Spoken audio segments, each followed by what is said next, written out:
بسم الله الرحمن الرحيم. الحمد لله الذي أبدع الأخلاق والأرض، والصلاة والسلام على من كان نبيا وآدم بين الماء والطين، وعلى آله وأصحابه أجمعين. أما بعد، ہوئیدہ آج اپنے زخم پنہا کر کے چھوڑوں گا، ہوئیدہ آج اپنے زخم پنہا کر کے چھوڑوں گا، لہو رو رو کے محفل کو گلستہ کر کے چھوڑوں گا. جلانا ہے مجھے گر شمع دل کو سوز پنہا سے، جلانا ہے مجھے گر شمع دل کو سوز پنہا سے، تیری تاریک راتوں میں چراغا کر کے چھوڑوں گا. معزز اساتذہ کرام، حضرات حکم اور عزیز ساتھیوں، آج کے اس دور میں جشن آزادی کے موقع پر ہندوستان کے گوشے گوشے میں مختلف تنظیموں، اداروں، اسکولوں اور کالجوں میں غیر معمولی دھوم دھام سے آزادی کا 70واں جشن منایا جا رہا ہے. غلام ہندوستان کی داستان اور آزادی کی کہانی سنائی جا رہی ہے. مجاہدین آزادی کو خراج تحسین پیش کیا جا رہا ہے. ایسے وقت میں ہمیں بھی ایک طرف اپنے اسلاف کی قربانیاں یاد آتی ہیں تو دعائیں مغفرت کے لیے ہاتھ بخت اٹھ جاتے ہیں. دوسری طرف جمہوریہ ہندوستان کے مسلمانوں کے دردناک واقعات اور ظلم و ستم کی رودات سامنے آتی ہیں تو خون کے آنسو نکل پڑتے ہیں اور دل سے ایسی آہ نکلتی ہے کہ اگر ہمارے اسلاف و اکابر کو اس کا تصور بھی ہوتا تو خدا کی قسم وہ لوگ کبھی اس ملک کو انگریزوں کی غلامی سے چھڑانے اور ہندوستان کو آزاد کرانے کے لیے اتنی بڑی قربانیاں نہ دیتے. اگر تمہیں یہ معلوم ہوتا کہ اس ہندوستان میں مسلمانوں پر ایسا دن بھی آئے گا جب مسلمان آزادی کی جگہ انگریزوں کی غلامی کو پسند کریں گے تو وہ کبھی شمشیر پرگنہ لے کر میدان جہاد میں نہ نکلتے.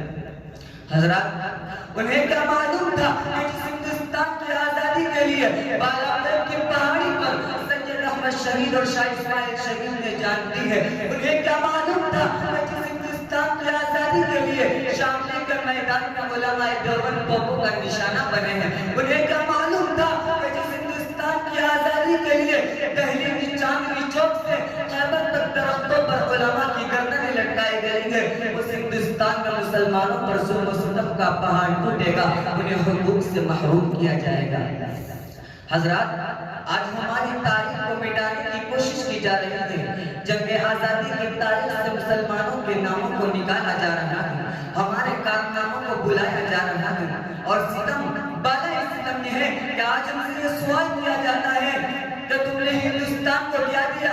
اے محبان وطن، جاؤ ہمالیہ کی بلندی سے پوچھو، گنگا کی گہرائی سے پوچھو، سرزمین ہند کی شادابی سے پوچھو، ہندوستان کے صحراؤں سے پوچھو، آسمان کے تاروں سے پوچھو. یہ سب کے سب تمہیں بتلائیں گے کہ ہم نے ہندوستان کو کیا کیا دیا ہے. یہ سب کے سب ہماری عظمت کے گواہ ہیں. ہندوستان کا چپا چپا اس پر شاہد ہے. بتاؤ ہندوستان کو قطب مینار کی بلندی کس نے دی؟ جامع مسجد کی پرشگو عمارت کس نے دی؟ لال قلعے کی عظمت کس نے دی؟ حضرات، ہندوستان کی آزادی کو 70 سال ہو چکے ہیں. آپ سنجیدگی سے 70 سال دور حکومت کا جائزہ لیجیے.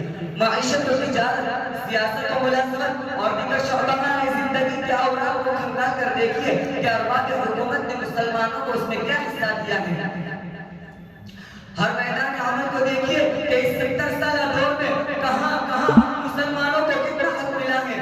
القدس صرف مسلمانوں کی تاریخ کے بگڑے اوراق کی پکار نہیں بلکہ کرسی میں حکمرانوں کی بھی یہی شرارت ہے کہ ہمیشہ اس آزاد ہندوستان میں مسلمانوں کے مسائل میں جمہوریت کا مذاق اڑایا گیا ہے اور مسلمانوں کو ان کے حق سے محروم کیا گیا ہے.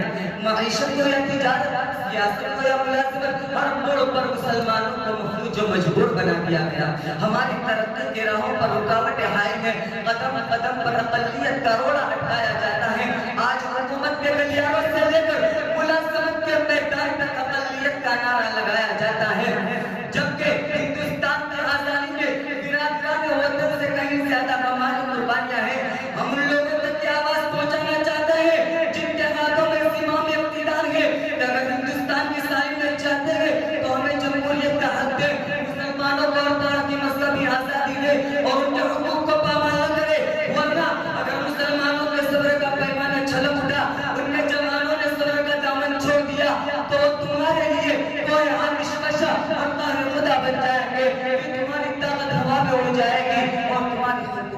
رخ جوڑ جائیں گے.